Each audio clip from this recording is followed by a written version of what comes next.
कि हिजो सञ्जीव लामाले हाम्रो गोर्खा जनमुक्ति मोर्चा अध्यक्ष विमल गुरुङ ज्यूलाई उसले यस्तो खालके लान्छना लगाएको छ कि त्यसमा हामी होर विरोध गर्छौं। किनभने हामी एउटा गोर्खा हौं र गोर्खाले चाहिँ गोर्खाल्यान्ड नमागेर चाहिँ के माग्नु? तपाईले अहिलेसम्म एउटा बीजेपीको तपाई एउटा दार्जिलिङ डिस्ट्रिक्टको सचिव हुनुहुन्छ, तपाईले अहिलेसम्म गोर्खाल्यान्ड त भन्नुभएको छैन। गोर्खाल्यान्ड त भन्नुभएको छैन नि त। आज दुई चक्के आएको छ है, सेन्ट्रलमा पनि बीजेपी, स्टेटमा पनि बीजेपी हुनु कारणले चाहिँ हामीले चाहिँ आज जराबाट हामीले टीएमसी लाई उखाल्नुको कारण चाहिँ आज हाम्रो अध्यक्ष श्रीमान विमल गुरुङजीलाई चाहिँ यो खालके डोमिनेट गर्नु लागि हामीले भोट दिएको हो। भोट दिएको हैन नि त, हामीले भोट दिएको हुँदै हैन। गोर्खाल्यान्ड हाम्रो अंग अंगमा गोर्खाल्यान्ड, नानीहरूले पनि गोर्खाल्यान्ड गोर्खाल्यान्ड गोर्खाल्यान्ड भन्दाखेरि हामीलाई कस्तो हुन्छ भने तपाईको मुखमा चाहिँ गोर्खाल्यान्डको शब्द चाहिँ अहिलेसम्म चाहिँ किन छैन? 2009 मा दार्जिलिङ डिस्ट्रिक्टमा हाम्रो श्रीमान विमल गुरुङ ज्यूले नै कमल फुलाको त्यो तपाईले एक्सेप्ट गर्नै पर्छ। तपाईले एक्सेप्ट नगरे हुँदैन। तपाईले भन्नु हुँदैछ कि लालकोठीको लागि चाहिँ आज दाजुले गरेको तपाईले ल्याउनुस् त गोर्खाल्यान्ड, हामी तपाईलाई राख्छु लालकोठीमा, ल्याउनुस् न गोर्खाल्यान्ड। दुई चक्के सरकार छ भनेपछि तपाई भोलि नै गोर्खाल्यान्ड ल्याउनुस् त, हामी तपाईलाई सपोर्ट गर्छु नि त। आज गोर्खाले गोर्खाकै दाजुभाइले चाहिँ तपाईले किन यस्तो भन्नुहुँदैछ? त्यसमा तपाईको स्वार्थ छैन भन्ने चाहिँ हामी कहाँबाट चाहिँ विश्वास गर्नु?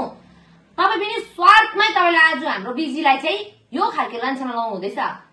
यसमा हामी घोर विरोध गर्छौं र तपाईले आजको दिनमा चाहिँ हाम्रो गोर्खा जनमुक्ति मोर्चा अध्यक्ष श्रीमान विमल गुरुङ ज्यूलाई माफी मागेको हुनुपर्छ। तपाई पनि 2017 मा विस्थापित भएको मान्छे हो। हाम्रो यहाँ आन्टी सरिता आन्टी पनि विस्थापित भएको मान्छे हो। तपाई यो नसोच्नु कि आजको दिनमा हामी पहिला पनि केही नहुँदा पनि हामी दाजुको साथमा छौं, आज पनि साथमा हुन्छौं र आउने फ्युचर भविष्यमा पनि हामी साथमा हुन्छौं। हामी दाजुको साथ कहिले पनि छोड्दिन। तर तपाईले यो कुरा भुल्नु हुँदैछ कि आज तपाईले यो आफ्नो दाजुभाइ हामीले गोर्खाल्यान्डको लागि चाहिँ हामीले आज दाजुलाई साथ दिएको हो र हामीले आज सपोर्ट गरेको है। तपाई ल्याउनुहोस् गोर्खाल्यान्ड, हामी तपाईको पछि पछि हुन्छौं, हामी तपाईको नारा लाउँछौं। सक्नुहुन्छ तपाईले गोर्खाल्यान्ड ल्याउनु भने तपाई आउनुहोस् अगाडि। तर आज अहिलेसम्म तपाई एउटा गोर्खाको छोरा भएर चाहिँ गोर्खाल्यान्ड जय गोर्खा भनेको तपाईको अहिलेसम्म एउटा शब्द त हामीले सुन्नु पाएको छैन भने चाहिँ तपाईले चाहिँ कसरी चाहिँ लान्छना लाउनुहुन्छ कि लालकोठीको लागि चाहिँ हाम्रो दाजु यस्तो भएको भने कसरी दाजुले चाहिँ आजको दिनमा चाहिँ देख्नुहोस्, तपाईले हामीलाई प्रुफ गर्नुहोस् कहिले चाहिँ हाम्रो दाजुले चाहिँ कहिले पनि गोर्खाल्यान्ड भनेको छैन र जय गोर्खा भनेको छैन भनेर त्यसको प्रुफ तपाईले दिनुपर्छ। हेर्नु है, हामीले चाहिँ 2017 मा तपाईले पनि त्यति बेला विस्थापित हुँदाखेरि तपाईले सपोर्ट गरेको, तर आजको दिनमा भाजपा फुलाउने चाहिँ हाम्रो श्रीमान विमल गुरुङ ज्यू हो है। यो तपाईले नि बिर्सिनु भयो होला सायद कि, तर हामीले चाहिँ बिर्सिने छैनौं र बिर्सिने पनि दिदैनौं। हामी दिदैनौं बिर्सिनु। किन आज बीजेपीको क्याडर्सहरूले चाहिँ किन चाहिँ एक्सेप्ट गर्दैन के हो? किन भन्दैन? के को कारणले भन्दैन? हामी अहिले एकजुट लागेर चाहिँ हामीले हाम्रो दार्जिलिङको भविष्यको लागि लडाई गरेको है। जनताले सपोर्ट गरेको है, दार्जिलिङको भविष्यको लागि आउने पिढीहरुको लागि चाहिँ हामीले सपोर्ट गरेको। तपाई भोलिको दिनमा गोर्खाल्यान्डको लागि भन्नुहोस्, हामी तपाईलाई सपोर्ट गर्छौं, तर गोर्खाल्यान्डको लागि नै सपोर्ट गर्छु है। याद राख्नुस्, त्यो चाहिँ तपाईले एकदम याद गर्नुपर्छ। हामी सुकुना नारी मोर्चालाई तपाईलाई यहाँबाट भन्न चाहन्छु कि तपाई गोर्खाल्यान्ड ल्याउनुहोस्। अहिले तपाईको सपोर्ट, तपाईको सत्ता छ त, डबल इन्जिन सरकार छ त, सेन्ट्रल स्टेटमा ल्याउनुहोस् न। भोलि नै गोर्खाल्यान्ड एउटा जिटिए त खारिज गर्न सक्नु भएको छ तपाईले एउटा जिटिए त खारिज गर्न सक्नु भएको छ। तपाईको सरकारले तपाईको हाम्रो यहाँनिर कतिपल्ट न्यूजमा तपाईले भनिसक्नु भयो कि बीजेपी सरकार स्टेटमा आउने बित्तिकै तपाईले जिटिए भोलि नै खारिज हुन्छ। आज जितेको कति महिना भइसक्यो, तपाईले जिटिए खारिज किन गर्नु भएको छैन?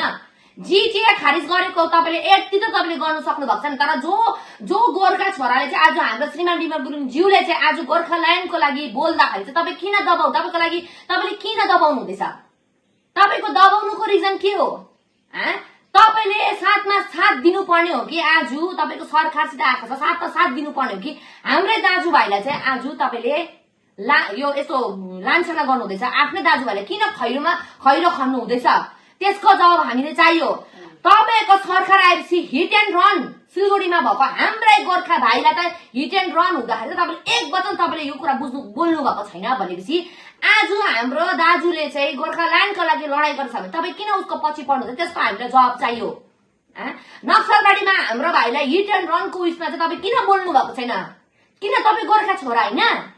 गोर्खा छोरा होइन?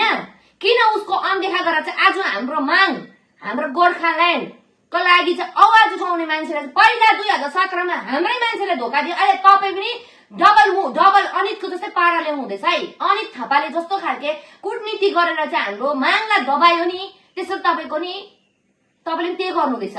हामी जनताले चाहिँ याद गरेको छौँ है, हामी जनताले याद गरेको छौँ कसले के गर्दैछ भनेर। तपाईले अलिक बेसी ओभरटेक गर्नुहुँदैछ सञ्जीव तामा दाजु, तपाईले धेरै ओभरटेक गर्नुहुँदैछ। किन हामीले साथमा साथ हातमा दिएर चाहिँ हाम्रो भविष्यको लागि लडाई परेको छु है।